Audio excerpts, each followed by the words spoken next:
नमस्कार, आप सभी का स्वागत है एनडीटीवी राजस्थान पर और मैं हूं आपके साथ शुभेंदु सिंह। आप देख रहे हैं सबसे बड़ा मुद्दा। राजस्थान की राजधानी जयपुर में 13 मई 2008 की शाम को हुए 8 सिलसिलेवार बम धमाकों के दौरान चांदपोस्ट बाराजार में रामचंद्र जी मंदिर के पास मिले 9वें जिंदा बम मामले में विशेष अदालत ने 4 आतंकियों को दोषी करार दे दिया। चारों दोषियों को कोर्ट से ही न्यायिक हिरासत में भेज दिया गया और करीब 17 साल पहले गुलाबी नगरी को अब इंसाफ मिला है। हालांकि जिंदा बम प्लांट करने के इस मामले में चारों आरोपियों की सजा को लेकर विस्तृत जो जानकारी है, फैसला है, वो मंगलवार 8 अप्रैल को कोर्ट की तरफ से सुनाया जाएगा। लेकिन चौंकाने वाली बात यह है कि चारों आतंकियों को अपने किए पर मलाल तक नहीं है। कोर्ट से बाहर आते वक्त वो थम्स अप करते, मुस्कुराते हुए नजर आते हैं। कोर्ट ने जिंदा बम केस में सैफुर रहमान, मोहम्मद सैफ, मोहम्मद सरवर आजमी और शहबाज अहमद को दोषी ठहराया। पहले 8 सीरियल ब्लास्ट के मामले में आरोपितों को फांसी की सजा सुनाई गई, लेकिन हाईकोर्ट ने इन्हें बरी कर दिया। फांसी की सजा के मामले में राज्य सरकार की अपील सुप्रीम कोर्ट में पेंडिंग और 8 सीरियल धमाकों के दौरान 9वां जिंदा बम चांदपोल बाजार में मंदिर के सामने दुकान के बाहर मिला, जो एक साइकिल के बैग में रखा हुआ था। बम फटने के 15 मिनट पहले इसे डिफ्यूज कर दिया गया और हमले में मंदिर आने वाले भक्तों को खास तौर पर टारगेट किया गया था। चांदपोल और सांगनेरी गेट हनुमान मंदिर के बाहर भी धमाके किए गए थे। चारों आतंकियों को इंडियन पेनल कोड की 4 धाराओं, अनलॉफुल एक्टिविटी प्रिवेंशन एक्ट के तहत, वहीं विस्फोट पदार्थ मादक कानून की 3 धाराओं में दोषी ठहराया गया है। वहीं एटीएस ने कुल 112 गवाहों के बयान दर्ज किए थे। सबसे बड़ा मुद्दा में आज इसी पर हम चर्चा करेंगे। जयपुर बम ब्लास्ट पर जो फैसला आया है और इस मुद्दे पर एक्सपर्ट की पैनल के साथ हम चर्चा करेंगे। क्या पिंक सिटी जयपुर को अब इंसाफ मिलने जा रहा है? चारों आतंकियों पर जिन धाराओं में दोष सिद्धि माना गया है, उनमें अधिकतम कितनी सजा इसमें हो सकती है और दोषी ठहराए जाने के बाद भी मुस्कुराने और थम्स अप दिखाने के आखिर मायने क्या हैं? क्यों इतना उनका मनोबल बढ़ गया कि वो जब बाहर आते हैं, सजा मुकर्रर होने के बाद, दोषी ठहराए जाने के बाद, वो मुस्कुराते हुए नजर आते हैं, थम्स अप करते हुए नजर आते हैं? क्या उनको बिल्कुल भी मलाल नहीं, या दुनिया को ऐसा दिखाने के लिए योजना के तहत किया गया? बचाव पक्ष के वकील ने कहा है कि हाईकोर्ट में अपील करेंगे। इस तरह आखिर कब तक दोषियों की सजा लंबित होती रहेगी?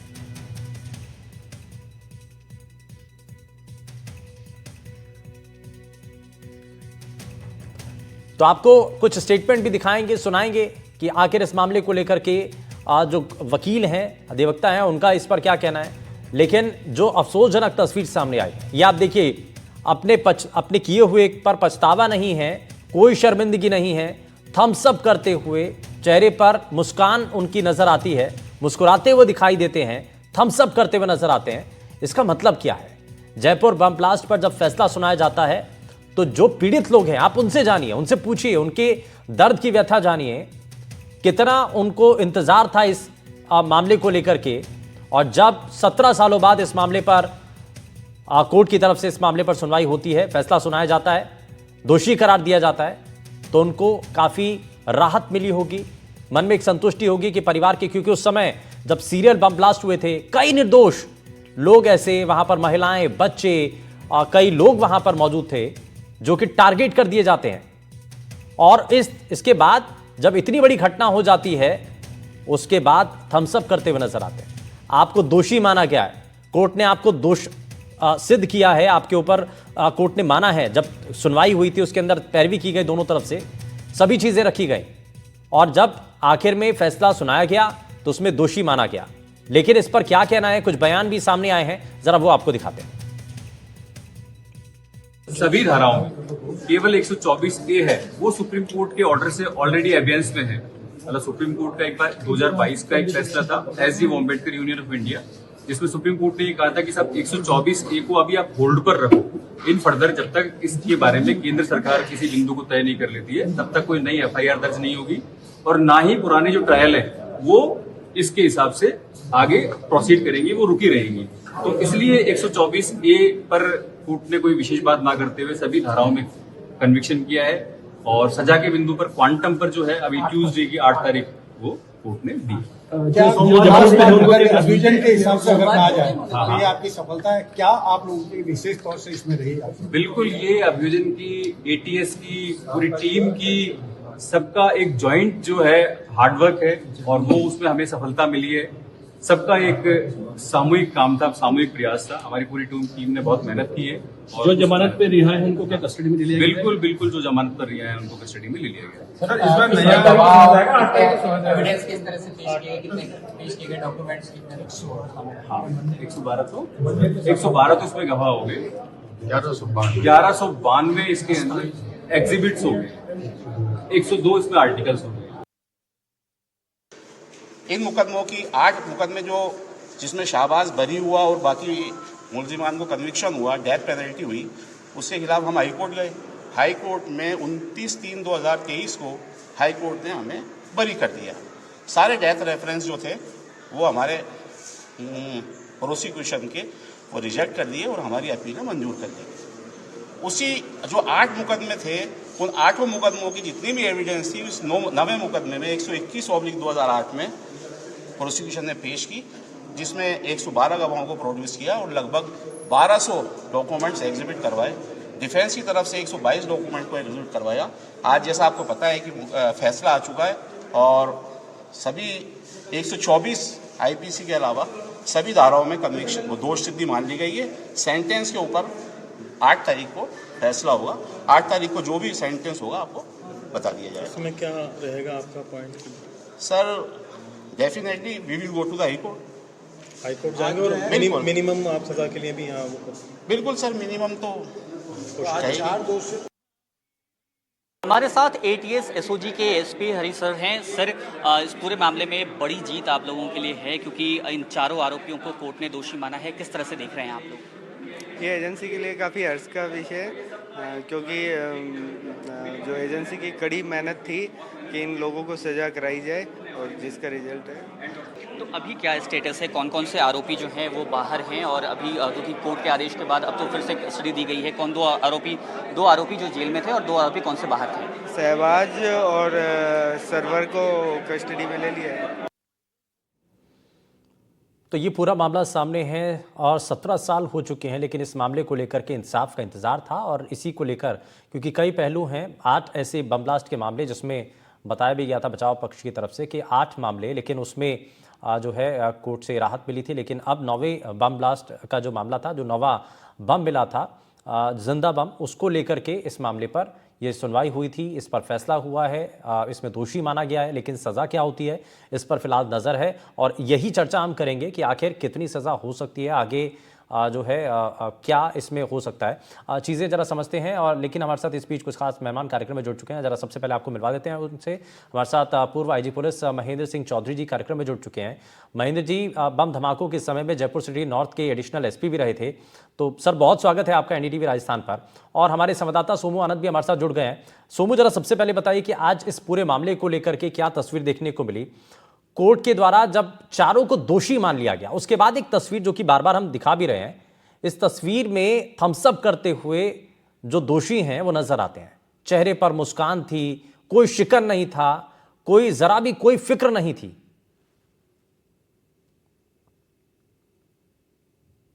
बिल्कुल भी कोई फिक्र नहीं थी। संभवतः वो इस फैसले के लिए प्रिपेयर्ड होकर आए थे। उनको उम्मीद थी कि ट्रायल कोर्ट से यही फैसला आएगा, क्योंकि उनके वकील भी बार बार ये कह रहे हैं कि वो हाई कोर्ट का रुख करेंगे। और पिछली बार भी जब इन आरोपियों को सजा सुनाई गई थी, ट्रायल कोर्ट के द्वारा फांसी की सजा सुनाई गई थी, तो इनको हाई कोर्ट से राहत मिली थी।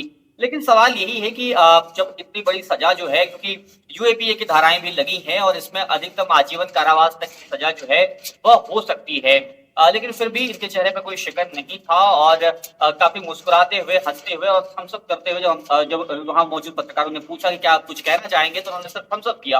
तो जाहिर तौर पे एक तरह से वो अपनी तरफ से संदेश देना चाहते थे कि वो अपनी तरफ से इस बात के लिए प्रिपेयर्ड होकर के आए थे। लेकिन अब सबसे बड़ा सवाल यही है कि जांच एजेंसी ने पिछली बार भी जो कोर्ट में सबूत सौंपे थे, उसके आधार पर ट्रायल कोर्ट ने आरोपियों को फांसी की सजा सुनाई थी।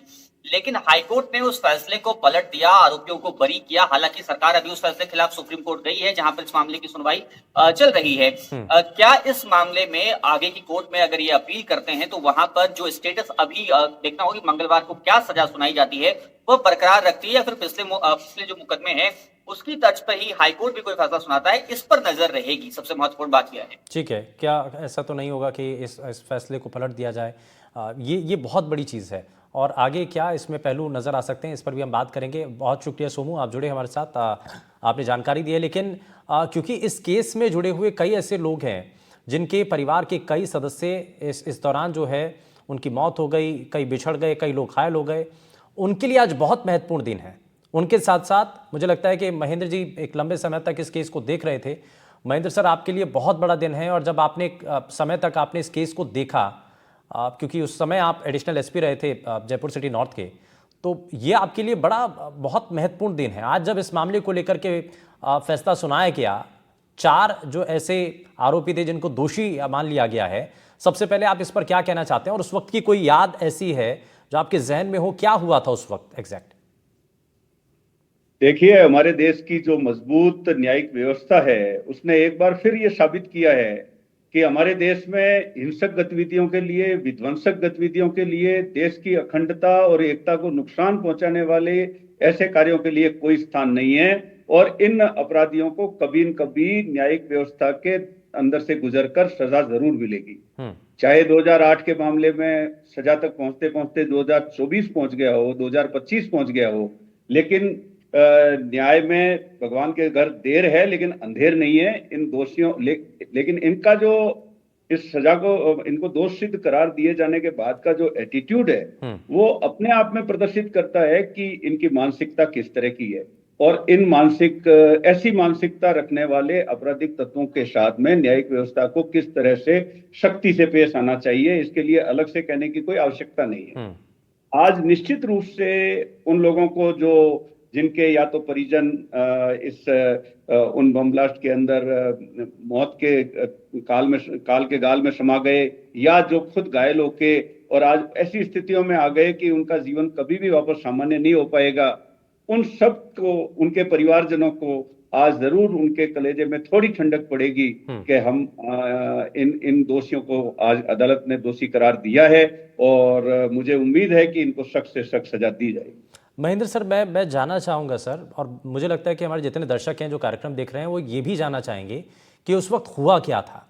पहली कॉल जब आती है जिसमें बताया गया कि वहाँ पर ऐसे ऐसे बम ब्लास्ट हुआ है, एक जगह पर बम ब्लास्ट हुआ, दूसरी जगह पर बम ब्लास्ट हुआ, उस समय हुआ क्या था एक्चुअल में, थोड़ा सा बता पाएं वो पुरानी तस्वीर? दरअसल मेरा पदस्थापन उस वक्त अतिरिक्त पुलिस अधीक्षक जयपुर शहर उत्तर के पद पर था, और ये बम ब्लास्ट का जो सिलसिला शुरू हुआ था वो बड़ी चौपड़ से ही शुरू हुआ था, और फिर विद इन मिनट्स एक के बाद एक इस तरह से वो संदेश चलने लग गए कि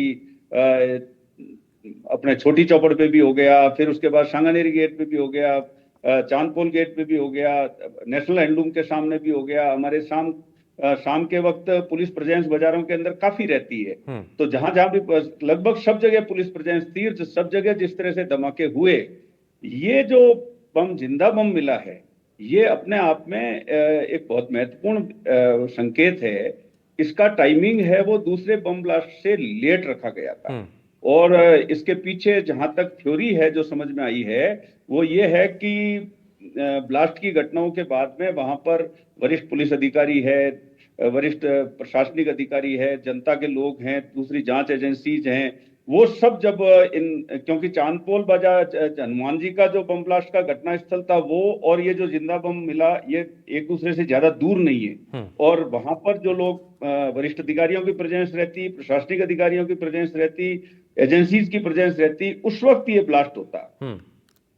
ये तो समय पर इसकी पहचान हो गई, और पहचान होके बीडीएस टीम ने इसको निष्क्रिय कर दिया, वरना इससे जो कैजुअलिटीज होती। अच्छा, जब ये पहली कॉल आई सर ये जब पहली कॉल आई तब समझ में आया कि ये सीरियल बम ब्लास्ट ही हैं या कुछ और है, कोई एक दो जगह पर ऐसा हुआ है? और जब 9वें बम के बारे में जो इस मामले को लेकर के फैसला सुनाया गया, इसको लेकर के सबसे पहले क्या जानकारी थी, क्योंकि पहले जाकर के बम को डिफ्यूज कर दिया गया? ये जो पहली कॉल जो आई थी वो तो जैसे ही ब्लास्ट हुआ और हम लोग जब मौके पर पुलिसकर्मी थानों से बाहर निकल के आए, क्योंकि पहला ब्लास्ट है वो बिल्कुल माणक चौक थाने के बाहर ही हुआ था। तो लेकिन जैसे ही पुलिसकर्मी बाहर आए और उन्होंने घायलों को देखा, उसी वक्त समझ में आ गया। तो पहला ये समझते हुए देर नहीं लगी पुलिस को कि ये ब्लास्ट हुआ है, और फिर उसके बाद तो विद इन नो टाइम वो श्रृंखलाबद्ध विस्फोटों की सूचना मिलने लग गई। और आप ये देखिए कि जो कोतवाली के पुलिसकर्मी है वो रोल कॉल चल रही थी, वहां से बाहर निकले, क्योंकि उनके तो दूसरे खंदे में ब्लास्ट हुआ। तो बाहर निकलते ही जो ब्लास्ट हुआ उससे हमारे पुलिसकर्मी कोतवाली पे मारे गए। तो ये ब्लास्ट की सारा व्यूहरचना इस तरह से की गई थी कि मैक्सिमम कैजुअलिटीज हो। और ये जो जिंदा बम मिला है, ये तो हमारे जो चांदपोल हनुमान जी पर जो लोग पुलिसकर्मी पहुंचे थे, हमारे तत्कालीन जो मेहताब सिंह जी आईपीएस अधिकारी हैं, उनका साथ में जो गनमैन था, उनका जो स्टाफ था, और वो जो चारों तरफ खोजबीन करते करते ये तुरंत पकड़ में आ गया कि साहब इस साइकिल के पीछे ये रखा हुआ, क्योंकि घटनास्थलों से ये क्लियर हो गया था कि साइकिलों के प्रयोग किया गया। तो साइकिल के पीछे बैग रखा हुआ जैसे ही दिखा, वैसे ही उसको शक हुआ। उसने अथॉरिटीज को, पुलिस अधिकारियों को इतला दी। बीडीएस टीम, क्योंकि पहले वाले ब्लास्ट के कारण उनको सूचना मिल चुकी थी कि हमें मौके पर आना है, और वो विद इन नो टाइम पहुंच गई थी। तो उन्होंने उसको बम को अपने कब्जे में लेके और तुरंत निष्क्रिय कर दिया, जिससे कई और जाने से बच गई। सर, मैं एक चीज आपसे और जानूंगा, लेकिन उससे पहले हमारे साथ एक और खास मेहमान कार्यक्रम में जुड़ गए हैं, उनसे जरा रूबरू करवा देते हैं। हमारे साथ धरोहर बचाओ समिति के अध्यक्ष भारत शर्मा जी कार्यक्रम में जुड़ चुके हैं। भारत जी, बहुत स्वागत है आपका एनडीटीवी राजस्थान पर। लेकिन मैं भारत जी आपसे जवाब लूं, लेकिन उससे पहले मैं महेंद्र सर एक रिएक्शन और आपसे इस पर लेना चाह रहा हूं। ये जो अलग अलग सीरियल ब्लास्ट हुए, इसमें क्या क्योंकि एक बात ये भी उठी कि खास तौर पर धार्मिक स्थलों पर टारगेट किया गया है, यानी कि मंदिरों को निशाना बनाया जा रहा है, उसके आसपास ज्यादा इंटेंसिटी रहे, लोगों को नुकसान पहुंचाया जाए, इस मकसद के साथ भी ये धमाका था। देखिए, वो दिन था जब हनुमान जी के मंदिरों पे सबसे ज्यादा भीड़ होती है, और इसमें जो चांदपोल पर हनुमान जी का मंदिर है, वहां पर 2 बम रखे गए, 2 साइकिलों पे बम रखे गए। सांगानेरी गेट हनुमान जी है, वो भी भीड़ का केंद्र था। दूसरा, इन थानों को टारगेट किया गया, पुलिस थाना मानक चौक और पुलिस थाना बड़ी चौक, जो छोटी चौपड़ पर जो कोतवाली थाना है, उन दोनों को टारगेट किया गया। जो भीड़ वाले स्थान है, जैसे नेशनल हैंडलूम के बाहर, वहां अक्सर बहुत ज्यादा भीड़ रहती है, तो उसको टारगेट किया गया। तो मेन जो उद्देश्य था वो था धार्मिक स्थल, पुलिसकर्मी और भीड़ वाले स्थान। इन तीनों को ही उन्होंने अच्छी तरह से रेकी करके टारगेट करके, और उसके बाद ये जो रामचंद्र जी के मंदिर के सड़क के दूसरी तरफ रखा गया, उसका भी टारगेट था वो रामचंद्र जी के मंदिर के गेट की तरफ था। तो ये इस तरह से इन जो बदमाशों का, आतंकवादियों का जो टारगेट था वो था मैक्सिमम कैजुअलिटीज कैसे की जाए, ज्यादा से ज्यादा लोगों को, जो अमन है, शांति है, जयपुर का सांप्रदायिक सद्भाव है, उसको कैसे बिगाड़ा। अच्छा, उस पर भी बात करेंगे कि उस घटना के बाद से कितना बदलाव आया। मैं जरा, लेकिन उससे पहले भारत शर्मा जी को भी जोड़ रहा हूं।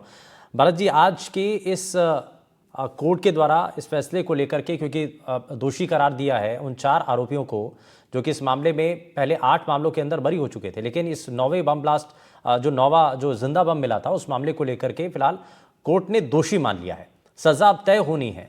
सबसे पहले आपका इस पर रिएक्शन, और दूसरा, इसमें कानूनी रूप से अगर पहलू भी समझें तो आपको लगता है कि क्या इसमें सजा होनी चाहिए ऐसे लोगों के खिलाफ जो कि कोर्ट ने एक तरफ उनको दोषी करार दिया है और दूसरी तरफ बाहर आते हुए वो थम्स अप करते हुए नजर आते हैं, मुस्कुराते हुए नजर आते हैं।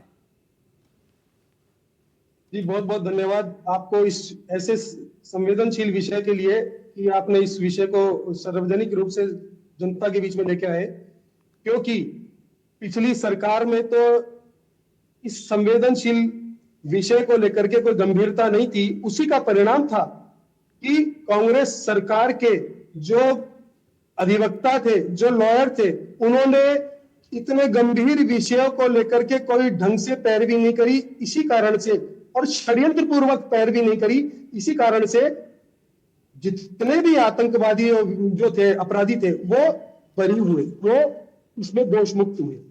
अभी वर्तमान में भाजपा सरकार की तरफ से अच्छी पैरवी की गई है, इस वजह से इन लोगों को दोषी पाया गया।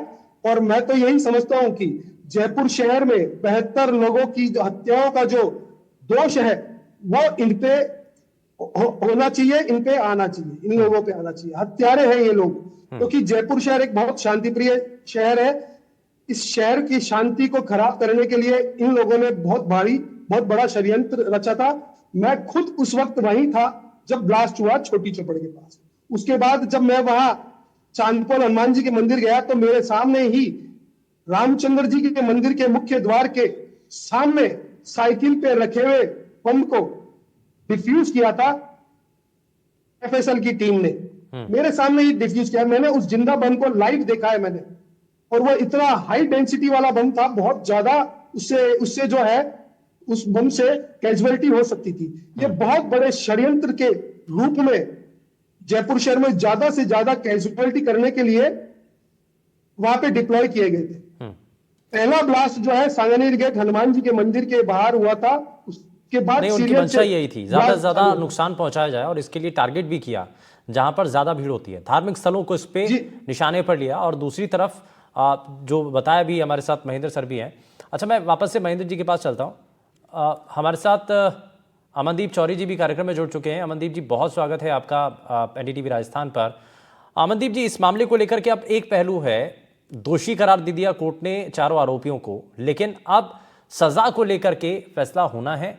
कितनी सजा होती है, क्या लगता है इसमें? क्योंकि एक तरफ पहले का अगर हम रिकॉर्ड देखें तो जो सजा थी वो पहले तो पूरी तरीके से पलट दिया था केस, लेकिन इस बार इस मामले को लेकर के आपको लगता है कि क्या इसमें सजा हो सकती है, कहां तक हो सकती है?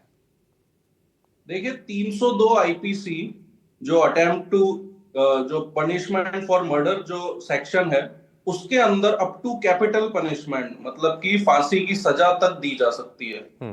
अगर उन केसेस में सुप्रीम कोर्ट ने कैपिटल पनिशमेंट तक का प्रोविजन दे रखा है, जो रेयरेस्ट ऑफ द रेयरेस्ट, जिसमें जघन्य क्रूरता अगर उससे रिलेटेड कोई ऑफेंस है तो उसके अंदर मौत की सजा, फांसी की सजा तक दी जा सकती है, कैपिटल पनिशमेंट दिया जा सकता है। तो अगर प्रोसिक्यूशन ने जब ये वेल प्रूवन केस अपना पेश किया कोर्ट के सामने और कोर्ट ने इसमें सजा दी है, अभी जजमेंट में कितना पनिशमेंट है वो बता दिया जाएगा, बट 302 आईपीसी के तहत मौत की सजा, फांसी की सजा तक दी जा सकती है इस केस में।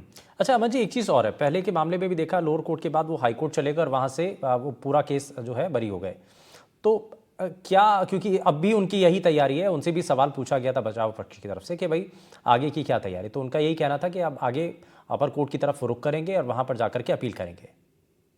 देखिए, अब जो अपील होगी, जैसे सुप्रीम कोर्ट में जब अपील की जाती है तो ज्यादातर केसेस में जो सुप्रीम कोर्ट है, अगर सेशन कोर्ट ने फांसी की सजा दी है या हाई कोर्ट ने उस पर स्टे रखा है फांसी की सजा का, तो जनरली सुप्रीम कोर्ट उसको एक लिबरल व्यू देखते हुए कि एक अभियुक्त जो है उसका परिवार है या उसकी कम उम्र है, उसकी आगे पूरी जिंदगी पड़ी हुई है, तो इन कुछ बातों को देखते हुए उस फांसी की सजा को कन्वर्ट कर देता है 14 साल की लाइफ इम्प्रिजनमेंट के अंदर।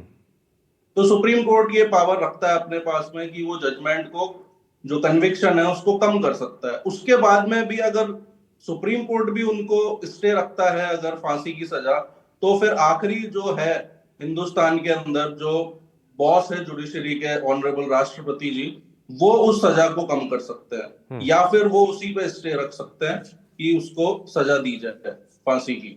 ठीक है, मैं महेंद्र जी को वापस से जोड़ रहा हूँ। महेंद्र सर, एक चीज़ ये भी है कि जब उस वक्त जब ये हलचल हो रही थी, जब सब कुछ भगदड़ हो रही थी, तो सबसे पहले क्या दिमाग में आया, क्या लगा कि ये वाकई में सीरियल ब्लास्ट है? और जो हम ये ताने बाने की बात कर रहे थे, जो गुलाबी नगरी का मिजाज रहा है, हमेशा मिलजुल कर रहने का रहा है, लेकिन इस घटना के बाद कितना परिवर्तन आया? मैं जयपुर की जनता को, जयपुर के अवाम को बहुत बहुत उनकी सहनशीलता, उनके धैर्य की मैं तारीफ करता हूं कि इतने बड़ी संख्या में सीरियल ब्लास्ट होने के बावजूद और इतनी बड़ी संख्या में कैजुअलिटीज और लोगों के घायल होने के बावजूद पूरे जयपुर शहर में उस रात को ब्लास्ट के बाद में किसी तरह के सांप्रदायिक तनाव की कोई स्थिति जयपुर शहर में नहीं हुई।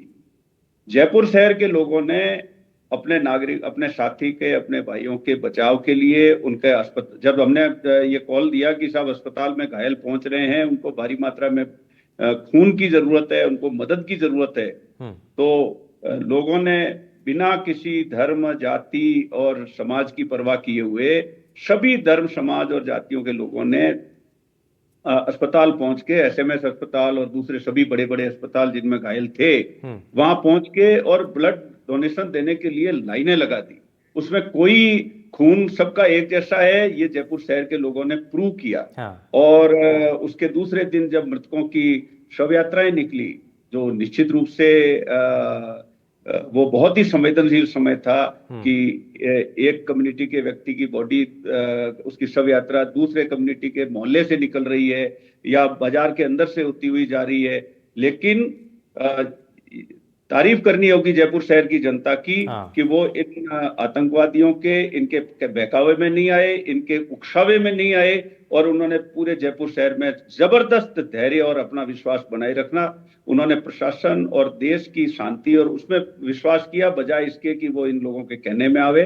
जयपुर का अच्छा, इस अपने केस आप को में शुरुआत में जब इस केस की कड़ियां जब जुड़ी सर, तो कहीं कोई दिक्कत आई? सबसे बड़ी, क्योंकि एक बात की जाती है कि भाई एविडेंस को लेकर के सवाल उठाए गए कि साइकिल पर बम प्लांट करने का क्या सबूत था, कैसे उसको कड़ियों को जोड़ा, उसमें आप कुछ बताना चाहते हैं? नहीं, दरअसल हमारी पूरी जो इन्वेस्टिगेशन टीम थी, इस पूरी तफ्तीश के लिए एक विशेष अनुसंधान दल का गठन किया गया था, जिसके सीनियर अफसर्स का हमारे ऊपर सुपरविजन था, और पूरी टीम ने एक दूसरे से कंधे से कंधा मिलाकर इसको किया। हमें पूरे देश की जो नेशनल लेवल पर जो अलग अलग स्टेट्स की एटीएस टीमें हैं, अलग अलग स्टेट्स की जो एसटीएफ की टीमें हैं, चाहे वो गुजरात का मामला हो, गुजरात हो, चाहे यूपी हो, चाहे दिल्ली हो, चाहे महाराष्ट्र हो, क्योंकि उस वक्त ये घटनाएं पूरे देश में हो रही थी, तो सभी लोगों ने एक दूसरे से इंफॉर्मेशन शेयरिंग की और जो जो एविडेंस मिली उसको डेवलप किया, एक दूसरे का साथ दिया, और क्रिमिनल्स को है वो बिल्कुल मजबूत गवाहियों के साथ में, मजबूत सबूतों के साथ में कोर्ट में पेश किया, और उसी का परिणाम है कि आज उनको दोषी माना गया है और कोर्ट की तरफ से बड़ा फैसला सुनाया गया है। और ये बड़ी राहत की बात भी है कि सालों का इंतजार इसमें लगा, लेकिन जो है सच सामने आया है और दोषियों को, जो आरोपी हैं, उनको दोषी माना गया है।